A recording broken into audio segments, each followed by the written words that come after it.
Let's get right into it. Number 10. Napoleon wasn't short. The most famous short man in history was not actually short. Napoleon Bonaparte stood around 5 feet 7 inches tall, which was perfectly average for a Frenchman in the late 1700s. So where did the whole tiny emperor story come from? 2 places. First, the British. During the Napoleonic Wars, British propaganda cartoonists drew Napoleon as a small, angry little man throwing tantrums on a map of Europe. It was the 1800s version of a meme, designed to make the enemy look ridiculous. Second, a units problem. Napoleon's height was recorded in French inches, which are longer than British inches.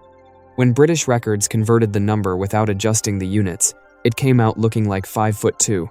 The nickname the Little Corporal didn't help either, but that was a term of affection from his troops, not a description of his height. Historians have been correcting this for decades. Nobody listens. The short Napoleon is simply too funny to let go. Number 9. Einstein never failed math. Every struggling student has heard this one. Einstein failed math, so don't worry about it. It's meant to be comforting. It's also completely made up.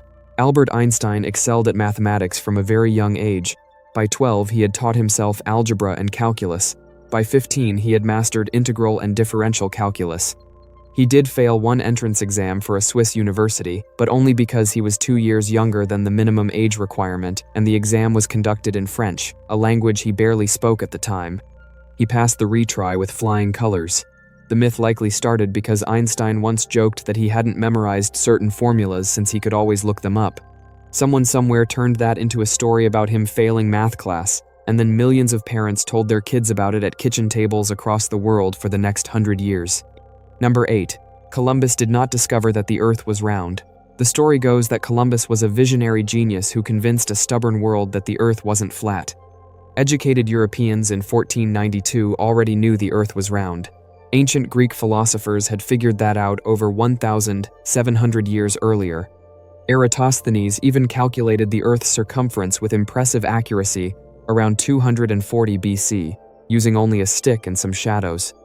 Medieval scholars, sailors, and educated people throughout Europe were well aware the planet was spherical. The actual debate Columbus had with scholars was about the size of the Earth, not its shape. Columbus thought the Earth was much smaller than the experts did. He was wrong. The experts were right. Columbus accidentally ran into the Americas because he massively underestimated how far Asia actually was. He died still, believing he had reached Asia. The man who supposedly proved the Earth was round was actually wrong about its size and confused about where he had landed. Number 7. People in the Middle Ages didn't think the Earth was flat. This one doubles down on the previous entry. The flat Earth Middle Ages thing is so widely believed that it's practically a historical law. It's completely false. Medieval scholars, monks, and educated clergy all understood the Earth was a sphere. It was taught in medieval universities. Dante's Divine Comedy, written in the 1300s, depicts a spherical Earth. Thomas Aquinas and Roger Bacon both referenced the Earth's spherical shape in their writings. The idea that medieval people universally believed in a flat Earth was largely invented by 19th century writers who wanted to make religious people from the past look ignorant. It was a rhetorical move dressed up as history, and it was so effective that nearly everyone still believes it today. Number 6. Marie Antoinette never said let them eat cake. When told the people had no bread, Marie Antoinette supposedly shrugged and said let them eat cake. This quote has been repeated for centuries as evidence of royal ignorance and cruelty. She never said it. The phrase actually appears in philosopher Jean-Jacques Rousseau's writings years before Marie Antoinette was even old enough to speak on political matters. Rousseau attributed it to a nameless great princess, but historians believe he likely invented the anecdote to make a philosophical point about aristocratic obliviousness. By the time the French Revolution arrived, the quote was essentially floating around without an owner. It got attached to Marie Antoinette because she was a convenient symbol. Historical records actually suggest she was aware of the food shortages and even donated money to help the poor. None of that matters now. The cake quote is more satisfying than the truth, so the truth lost. Number 5. The Great Wall of China is not visible from space. Astronauts have been asked about this one constantly since the claim became popular in the 1930s. The answer is no. The wall is roughly as wide as a highway. From low Earth orbit, you would need eyesight hundreds of times sharper than normal human vision to see something that narrow. Astronaut Yang Liwei, the first Chinese person in space, specifically looked for the wall and couldn't find it. Other astronauts have confirmed the same.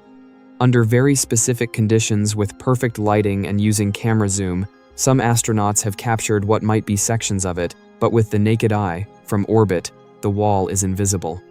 Roads, airports, and large cities are far easier to see. The myth persists partly because the wall is so impressive in person that people assume it must be impressive from any distance, including outer space. Number 4. Humans did not evolve from chimpanzees. This is probably the most common misunderstanding about evolutionary biology. People say humans evolved from apes or from chimps, and the idea gets used both as an insult by people who reject evolution and as a casual explanation by people who accept it. Either way, it's wrong. Humans and chimpanzees share a common ancestor that no longer exists. Both species evolved from that shared ancestor and went in different evolutionary directions over millions of years. Chimps are not a primitive version of humans.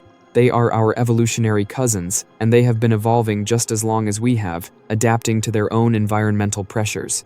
Saying humans evolved from chimps is like saying you descended from your cousin. You both descended from a shared grandparent. The grandparent is gone. You and your cousin just ended up looking different. Number 3. Walt Disney's body was not frozen.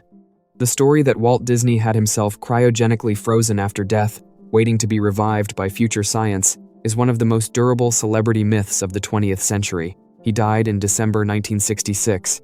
The first known case of human cryogenic preservation happened in January 1967, a full month after Disney died. Walt Disney was cremated. His ashes are interred at Forest Lawn Memorial Park in California. The myth has no verified origin, but it spread through tabloid culture and refused to die despite being straightforwardly wrong. The irony is that the actual cryonics movement was barely getting started when Disney passed, so even if he had wanted it, the infrastructure didn't exist yet. He simply died, was cremated, and the internet decided that wasn't a good enough ending for the man who invented fairy tales.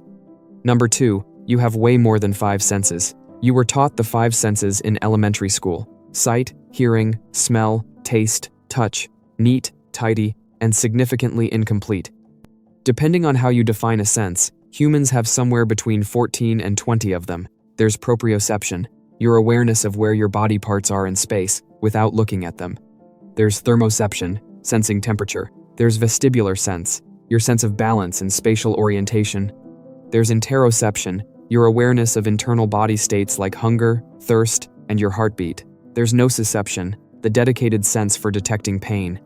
The 5 senses model was proposed by Aristotle around 350 BC. It was a solid guess for someone with no scientific tools. We've since had about 2,300 years to refine the idea, but somehow the elementary school version never got updated. You are walking around with nearly 20 separate sensory systems, and most people think they have 5. Number 1, there was no Dark Ages. The phrase Dark Ages implies that after the fall of Rome, he called the era dark because classical Latin literature wasn't being copied as widely.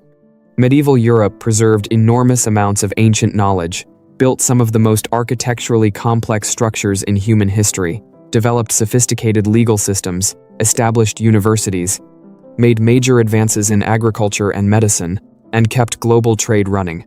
Islamic scholars during this same period made extraordinary contributions to mathematics, astronomy, and medicine that later fueled the very Renaissance Petrarch was celebrating. The era wasn't dark.